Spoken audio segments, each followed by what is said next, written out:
వక్రతుండ మహాకాయ సూర్యకోటి సమప్రభ నిర్విఘ్నం కురు మే దేవ సర్వకార్యేషు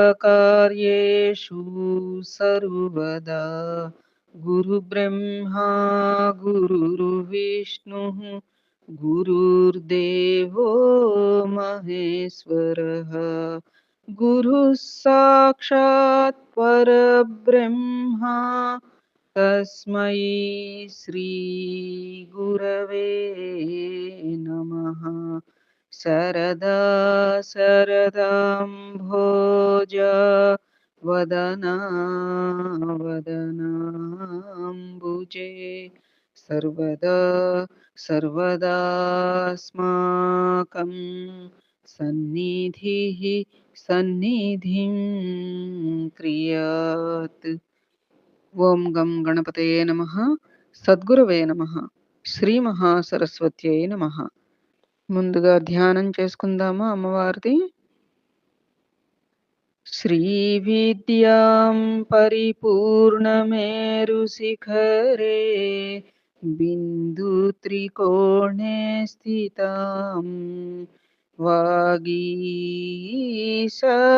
సమస్త భూత జననీం మంచే శివకారకే కామాక్షీం కరుణారసార్ణవమయీం కామేశ్వరాంకస్థితాం కాంతాం చిన్మయ కామకోటినిలయాం శ్రీ బ్రహ్మ విద్యాం భజే. శ్రీమాత్రే నమః. ఓం నమః శివాయ. ఏకాంబర సహిత కామాక్షీదేవ్యై నమః. ఈ రోజున మనం ఈ యొక్క మూక పంచశతి స్తుతి శతకంలో భాగంగా 21వ శ్లోకం నుంచి ఆరంభించుకుందామమ్మా. ఓం గం గణపతయే నమః. శ్రీ ఏకాంబరేశ్వర సహిత కామాక్షీదేవ్యై నమః. సరసవచసాం వీచీ నీచీ భవన్మధుమాధురీం భరిత భువనా కీర్తిర్మూర్తిర్మనోభవజిత్వరీ జనని మనసో యోగ్యం భోగ్యం నృణాం తవ జాయతే కథమివ వినా కాంచీభూషే కటాక్షతరంగితం. అమ్మా కామాక్షి, కాంచీపురానికి అలంకారమా, తరంగం లాంటి తేనె తీపి కలిగిన సరసమైన వాక్కు, అన్ని లోకాలకి వ్యాపించిన కీర్తి, మన్మథుడిని మించిన అందం, మనసుకి తగిన భోగం అనే ఇవన్నీ కూడా నీ కటాక్ష తరంగం లేకుండా ఎలా లభిస్తాయమ్మా? అది మంచి వాక్కు గాని, సత్కీర్తి గాని, మంచి అందం గాని, మనసుకి తగినటువంటి భోగం అంటే మనోస్వస్థత అన్నమాట. మనసుకి తగిన భోగం. మనోస్వస్థత అంటే అటు లౌకికంగాను ఇటు ఇహంగాను పరంగాను కూడా మనకి సంతృప్తికరంగా జీవితం నడుస్తూ ఉంటేనే మనసుకి స్వస్థతగా ఉంటుంది కదా.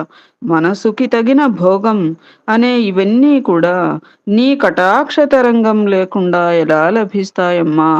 అట్లనే మనం దేవీ భాగవతంలో కూడా చెప్పుకున్నాం, ఈ జన్మలో మనం అనుభవించేటువంటి భోగభాగ్యాలు, సుఖ సంపదలు ఇవన్నీ కూడా గత జన్మలో ఆ యొక్క జగన్మాతని ఆరాధించిన వారే ఈ జన్మలో ఇలాంటి రీతిన పొందుతున్నారు.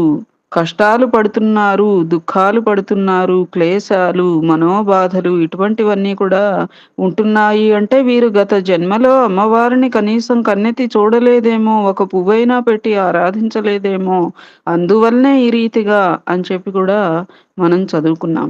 అట్లా నీ కటాక్ష తరంగం లేకుండా ఈ యొక్క అందచందాలు గాని, మనసుకి తగినటువంటి భోగం గాని, తర్వాత లోకాలన్నిటికీ వ్యాపించినటువంటి సత్కీర్తి గాని సరసమైన వాక్కు తరంగంలాంటి తేనె తీపి కలిగిన సరసమైన వాక్కు గాని నీ కృప లేకుండా ఎలా లభిస్తాయమ్మా అని చెప్పి.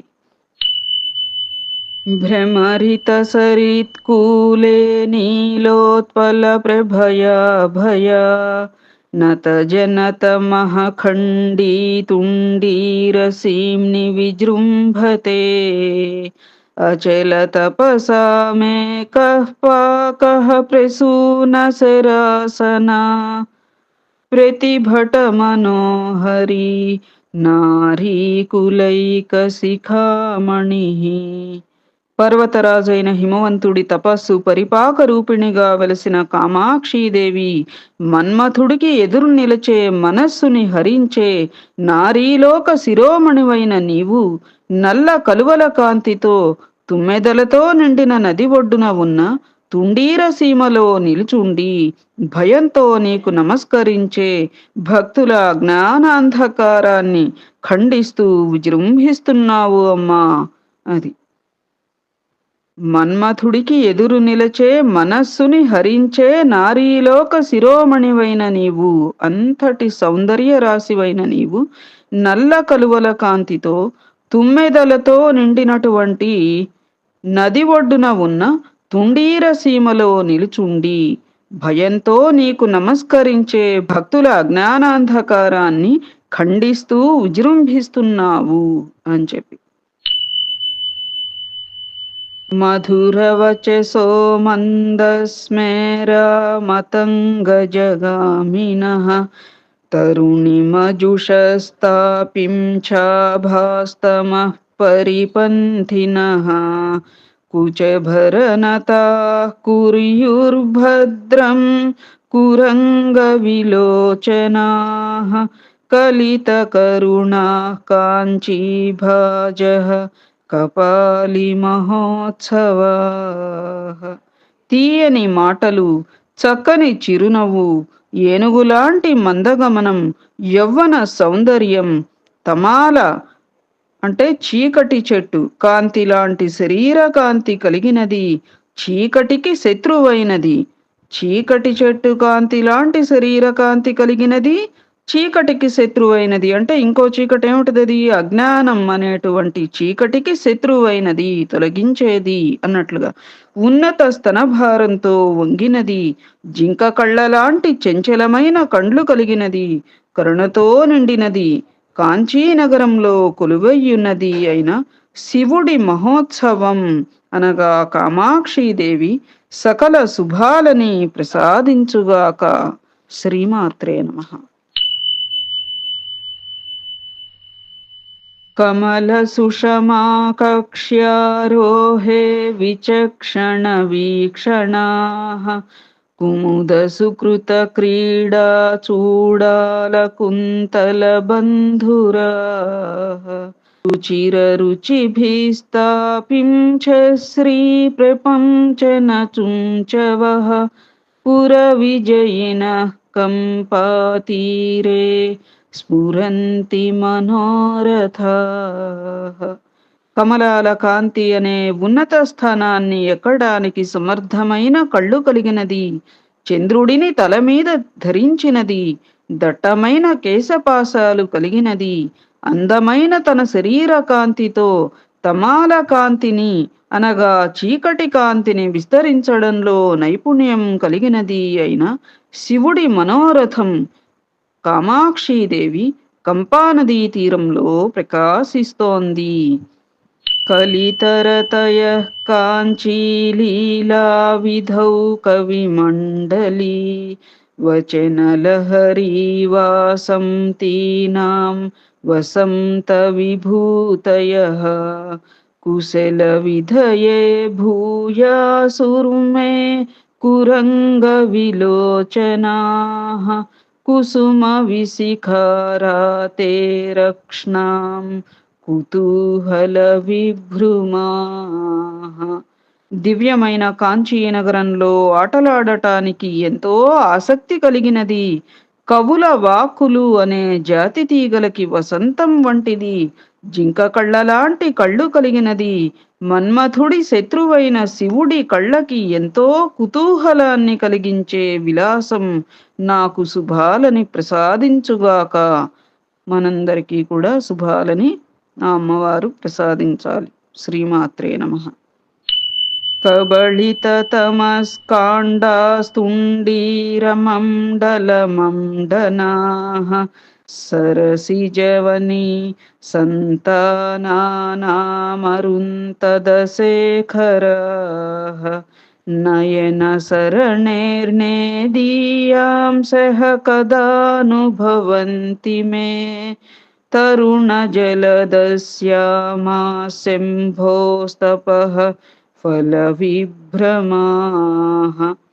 తమస్సు సమూహాలని నాశనం చేసేది, అంటే అజ్ఞాన సమూహాలని నాశనం చేసేది, తుండీర మండలానికి అలంకారంగా ఉన్నది, కమలవన సమూహాలకి బాధని కలిగించే చంద్రుణ్ణి శిరోభూషణంగా చేసుకున్నది, దట్టమైన నల్లని మేఘంలా ఉన్న శివుడి తపస్సుకి ఫలరూపంగా నిలిచినది అయిన ఒక విలాసం కామాక్షీదేవి నా కళ్ళకు ఎప్పుడు కనిపిస్తుందో కదా. కమలవన సమూహాలకి బాధని కలిగించే చంద్రుణ్ణి శిరోభూషణంగా చేసుకున్నదిట. అంటే కలువ పువ్వులు మాత్రమే చంద్రోదయంతో వికసిస్తాయి కదా. మరి చంద్రుడు వచ్చాడు అంటే కమలాలు ముడుచుకుపోతాయి. అందువలన ఆ సమూహాలకి బాధే కదా. మరి కమలవన సమూహాలకి బాధని కలిగించే చంద్రుణ్ణి శిరోభూషణంగా చేసుకున్నది, దట్టమైన నల్లని మేఘంలా ఉన్న శివుడి తపస్సుకి ఫలరూపంగా నిలిచినది. అంటే ఆవిడ నల్లని ఛాయగా ఉంటారు కాబట్టి అట్లా నల్లని మేఘంలా ఉన్న శివుని తపస్సుకి ఫలరూపంగా నిలిచిన ఆయన ఒక విలాసం అనగా కామాక్షీదేవి నా కళ్ళకి ఎప్పుడు కనిపిస్తుందో కదా, ఎప్పుడు దర్శన భాగ్యాన్ని నాకు ప్రసాదిస్తుందో కదా అన్నట్లుగా. అచరమమిషుం దీనం మీనధ్వజస్య ముఖశ్రియా సరసిజ భువో యానం మ్లానం గతేన చ మంజునా త్రిదశ సదసామన్నం ఖిన్నం గిరా చ వితన్వతి తిలకయతి సా కంపాతీరం త్రిలోచన సుందరీ. అద్భుత సౌందర్యంతో విరాజిల్లే తన ముఖకాంతితో మన్మథుడి మొదటి బాణమైన అరవిందాన్ని దీనమైన దానిగా చేసినది, బ్రహ్మవాహనమైన హంసని తన అందమైన నడకతో ఓడిపోయిన దానిగా చేసినది, దేవతలకి ఆహారమైన అమృతాన్ని తన వాక్కులతో భిన్నమైన దానిగా చేస్తున్నది అయిన త్రిలోచనుడి ఇల్లాలు కంపానదీ తీరంలో అలంకారంగా ఉన్నది. అది బ్రహ్మవాహనమైన హంసనేమో తన అందమైన నడకలతో ఓడిపోయేటట్లు చేస్తోంది. తర్వాత దేవతలకి ఆహారమైన అమృతాన్నేమో తన వాక్కులతో భిన్నమైన దానిగా, అంటే అంతకు మించిన ఇదిగా అమృతాన్ని మించినటువంటి వాక్కులని తను కలిగినది కాబట్టి ఆ రకంగా అమృతానికంటే కూడా తన వాక్కుని భిన్నమైన దానిగా చేస్తోంది. త్రిలోచనుడి ఇల్లాలు కంపానదీ తీరంలో అలంకారంగా ఉన్నది అని చెప్పి, జనని భువనే చంక్రమ్యేహం కియంతమనేహసం కుపురుషకర భష్టైర్దుష్టైర్ధనైరుదరం భరిః తరుణకరుణే తంద్రాశూన్యే తరంగయలోచనే నమతిమయి తే కించిత్ కాంచీపురీ మణిదీపికే. కాంచీ నగరానికి మణిదీపంలా ఉంటూ ఎంతో దయ కలిగిన కామాక్షి దుష్టుల చేతుల నుంచి జారిన చెడ్డ ధనంతో కడుపు నింపుకుంటూ నేను ఎంతకాలం తిరుగుతానమ్మా. భక్తితో నీకు నమస్కరించే నా మీద ఎలాంటి అలసట లేని నీ కళ్ళని కొంచెం ప్రవహింపచేయవమ్మా, నీ చల్లని చూపుల్ని నా మీద ప్రసరించవమ్మా అని భావం. దుష్టుల చేతుల నుంచి జారిన చెడ్డధనంతో కడుపు నింపుకుంటూ నేను ఎంతకాలం తిరుగుతాను ఈ లౌకిక పోకడల మధ్య, లౌకిక వాసనల మధ్య, ఇలా కాలక్షేపం చేసుకుంటూ అక్కడ అర్థం. ఎంతకాలం ఇలా వర్తించనమ్మా? భక్తితో నీకు నమస్కరించే నా మీద ఎలాంటి అలసట లేని నీ కళ్ళని కొంచెం ప్రవహింపచేయవమ్మా, నీ చల్లని చూపుల్ని నా మీద ప్రసరింపచేయవమ్మా అన్నట్లుగా. శ్రీమాత్రే నమః. మునిజన మనఃపేటీరత్నం స్ఫురత్కరుణా నటీ విహరణ కళా గేహం కాంచీపురీ మణిభూషణం జగతి మహతో మోహవ్యాధేర్నృణాం పరమౌషధం పురహర దృశ్యాం సాఫల్యం మే పుర ప్రరిజృంభతాం. మునిజనుల మనస్సు అనే పెట్టెలో ఉన్న రత్నం లాంటిది, ప్రకాశించే దయ అనే నటి విహరించడానికి నిలయమైనది, కాంచీనగరానికి మణిభూషణంగా వెలుగొందుతున్నది, ఈ జగత్తులోని మనుషులలో వ్యాపించిన మోహం అనే వ్యాధికి గొప్ప ఔషధమైనది అయిన శివుని నేత్రాలకి సాఫల్య రూపం అనగా కామాక్షీదేవి రూపం నా ముందు సాక్షాత్కరించుగాక. శ్రీమాత్రే నమః. మునిజన మనోధామ్నే ధామ్నే వచోమయ జాహ్నవీ హిమగిరితట ప్రాగ్భాగాయాక్షరాయ పరాత్మనే విహరణజుషే కాంచీ దేశే మహేశ్వరి లోచనా త్రితయ సరస క్రీడా సౌధాంగణాయ నమో నమః. మునిజనల మనస్సుకి నివాసమైనది వాంగ్మయం అనే గంగానదికి హిమగిరి తటం ముందు భాగంగా కలది, నాశనం లేని పరమాత్మ స్వరూపంగా ఉన్నది, కాంచీ దేశంలో విహరించేది, పరమేశ్వరుడి మూడు కళ్ళు సరసంగా ఆడుకునే మేడ ముందు భాగమైనది అయిన దివ్య తేజస్సు కామాక్షీదేవికి మరలా మరలా నమస్కరిస్తున్నాను అని చెప్పి మరకతరుచాం ప్రత్యాదేశం మహేశ్వర చక్షుషాం అమృతలహరీపూరం పారం భవాక్యపయోనిధేః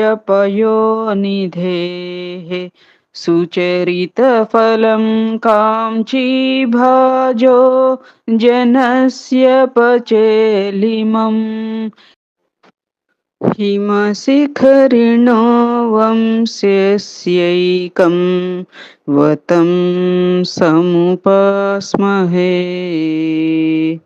మరకతమణి కాంతులని తిరస్కరించేది, పరమేశ్వరుని కళ్ళకి అమృతతరంగ ప్రవాహం వంటిది, సంసార సాగరానికి అవతలి తీరంలా భాసించేది, కాంచీనగరంలో నివసించే జనాల పుణ్యఫలంగా నిలిచినది, హిమవంతుని వంశానికి శిరోభూషణంగా ప్రకాశిస్తున్నది అయిన కామాక్షీదేవిని ధ్యానిస్తున్నాము.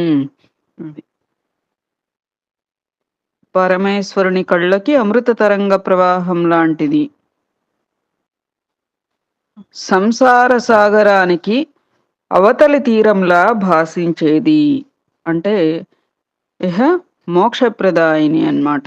అది కాంచీనగరంలో నివసించే జనాల పుణ్యఫలంగా నిలిచినది, హిమవంతుని వంశానికి శిరోభూషణంగా ప్రకాశిస్తున్నది అయిన కామాక్షీదేవిని ధ్యానిస్తున్నాము. శ్రీమాత్రే నమః. ప్రణమనదినారంభే కంపానదీ సఖితావకే సరసకవితోన్మేషః పూషాతాళం సముదం చితః ప్రతిభట మహాప్రౌఢ ప్రోద్యత్కవిత్వ కుముద్వతీం నయతి తరసా నిద్రాముద్రాం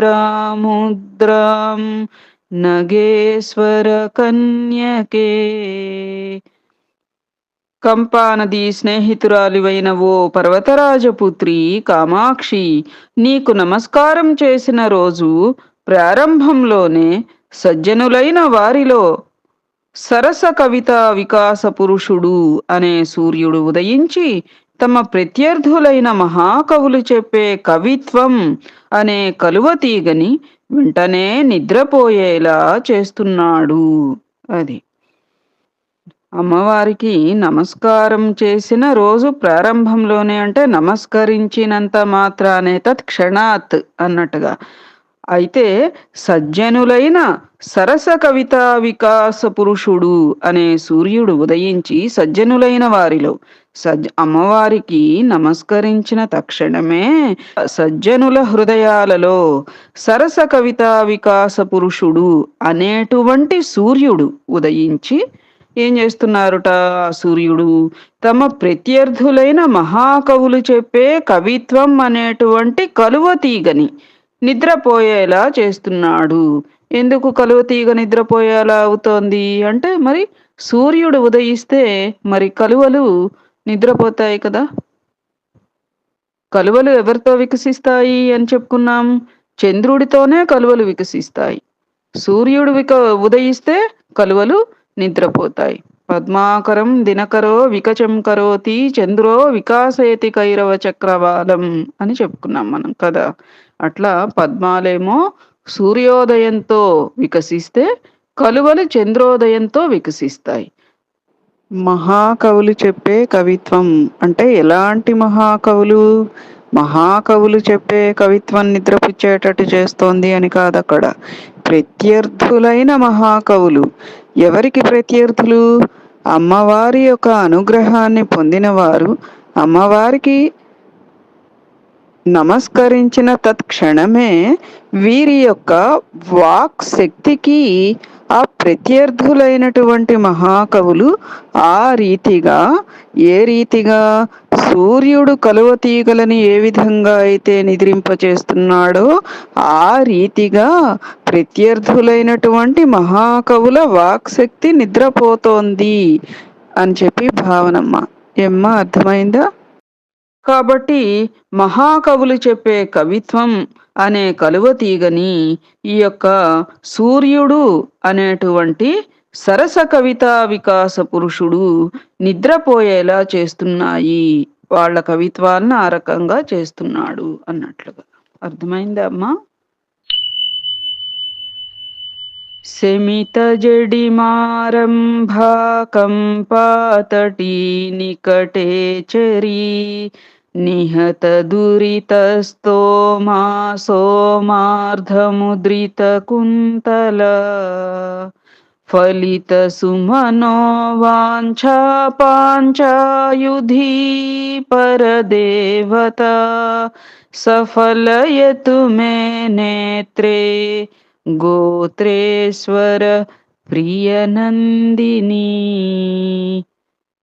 జాడ్యాన్ని ప్రారంభంలోనే శమింపచేసేది, కంపానదీ తీరంలో సంచరించేది, పాపాల సమూహాన్ని పరిహరించేది, అర్ధచంద్రరేఖని సిగలో ధరించినది, దేవతల కోరికలని ఫలింపచేసేది, పంచాయుధాలని ధరించిన పరదేవతల స్వరూపిణి, హిమవంతుడి ప్రియమైన కుమార్తె అయిన కామాక్షీదేవి నా కళ్ళని ఫలవంతం చేయుగాక.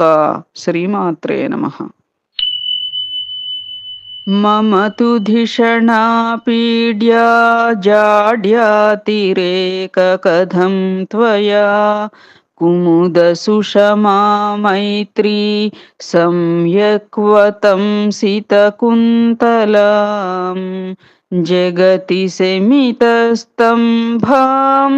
కంపానదీ నిలయామసౌ శ్రయతి గళత్తంద్రా చంద్రావతం సధర్మిణి.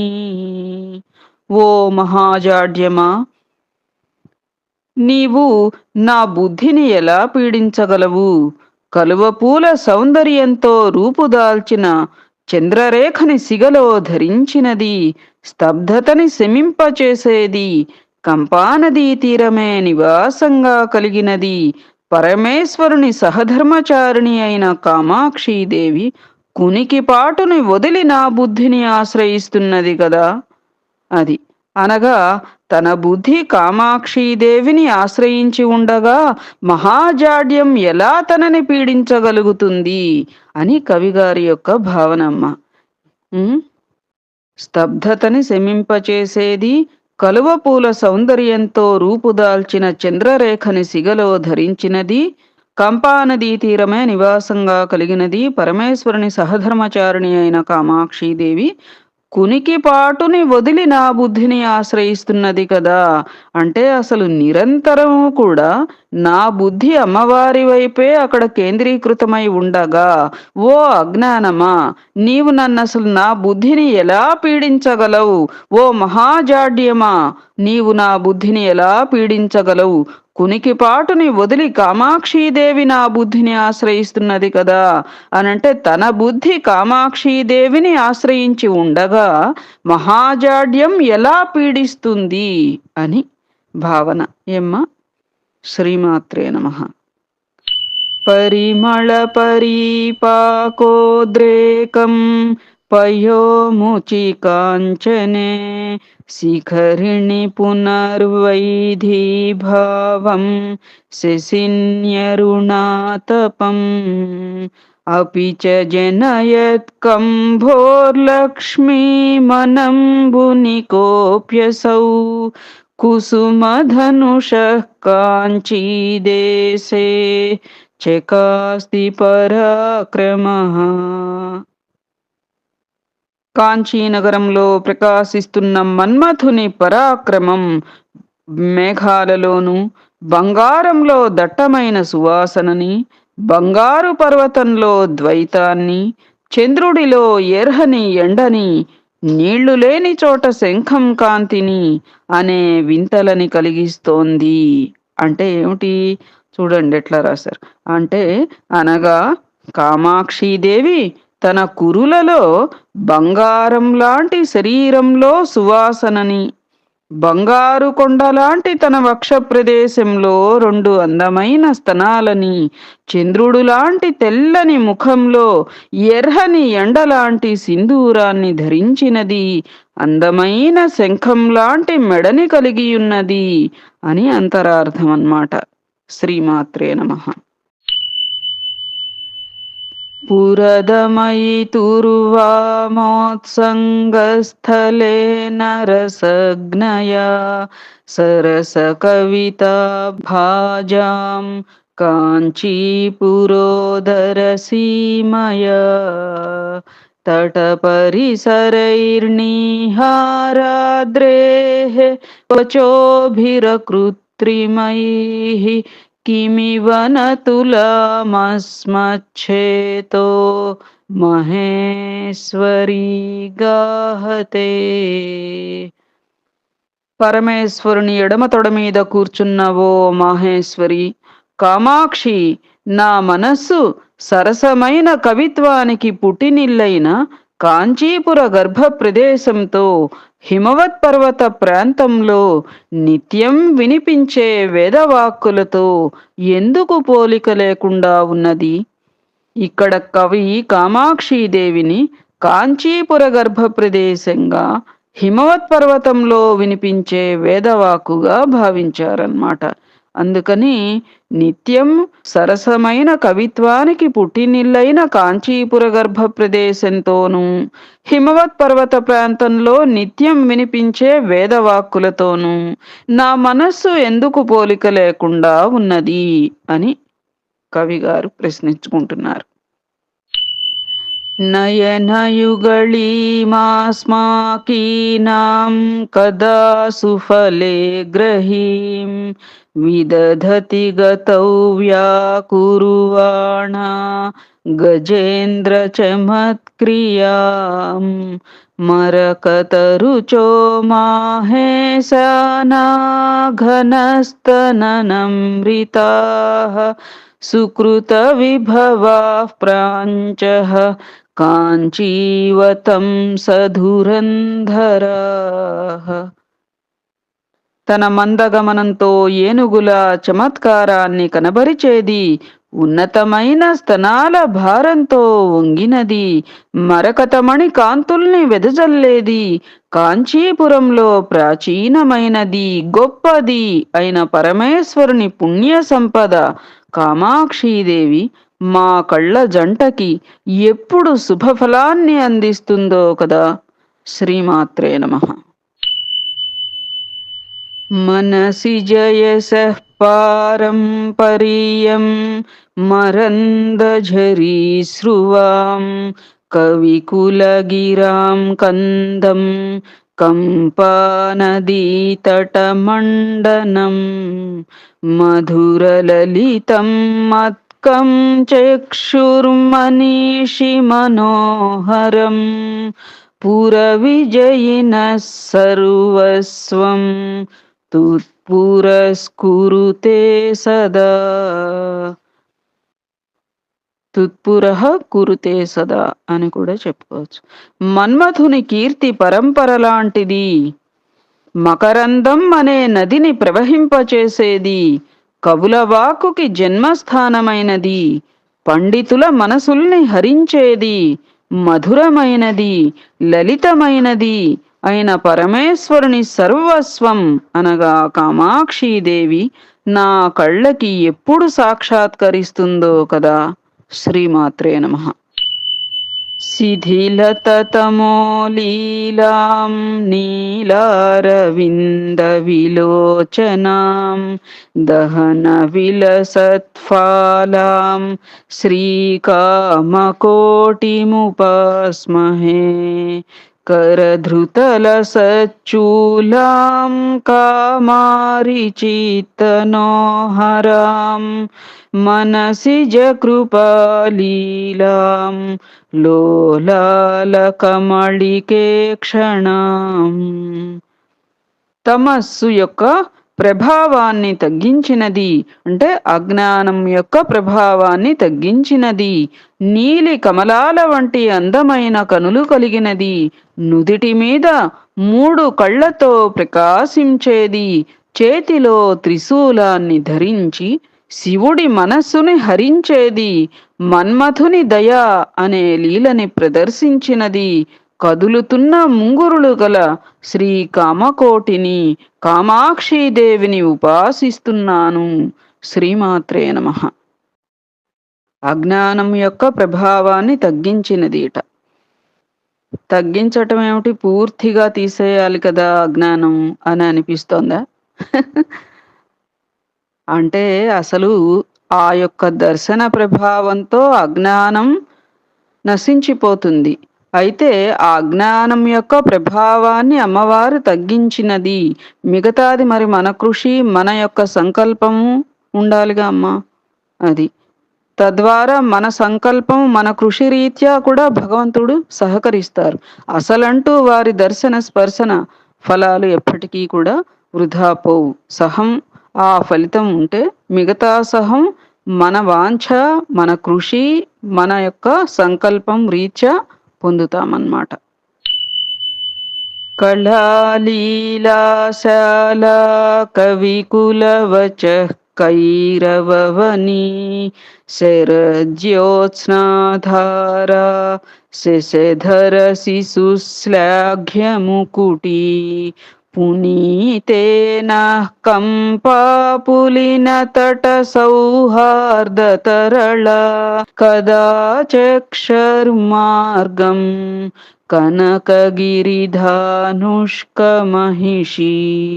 సకల విద్యలకి క్రీడాభవనంగా ఉన్నది, మహాకవుల వాక్కులనే తెల్లని కలువ పువ్వుల వనానికి శరత్కాలంలో వచ్చే వెన్నెల ధార లాంటిది, బాలచంద్రుడు శిరోభూషణంగా గల కిరీటాన్ని ధరించినది అయిన శివుని పట్టమహిషి కామాక్షీదేవి మా కళ్ళని ఎప్పుడు పవిత్రం చేస్తుందో కదా, మాకు దర్శనం ఎప్పుడు అనుగ్రహిస్తుందో కదా అన్నట్లుగా.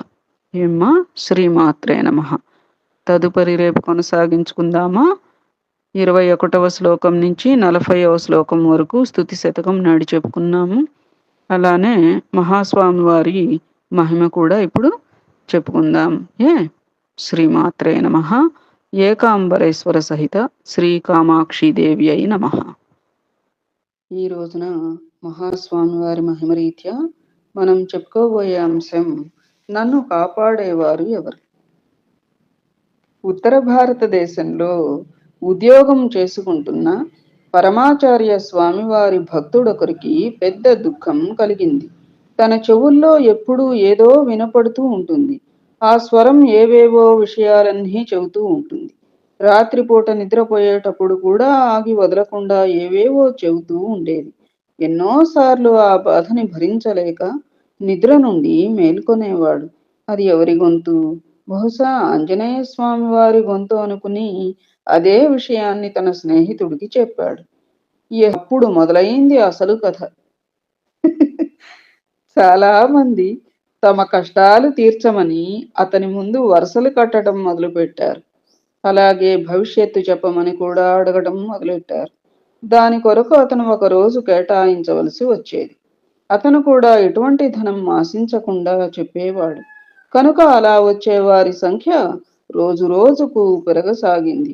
అలా అడిగిన వారికందరికీ అతని చెవుల్లో వినపడే శబ్దాలను విని వాటిని చెప్పేవాడు.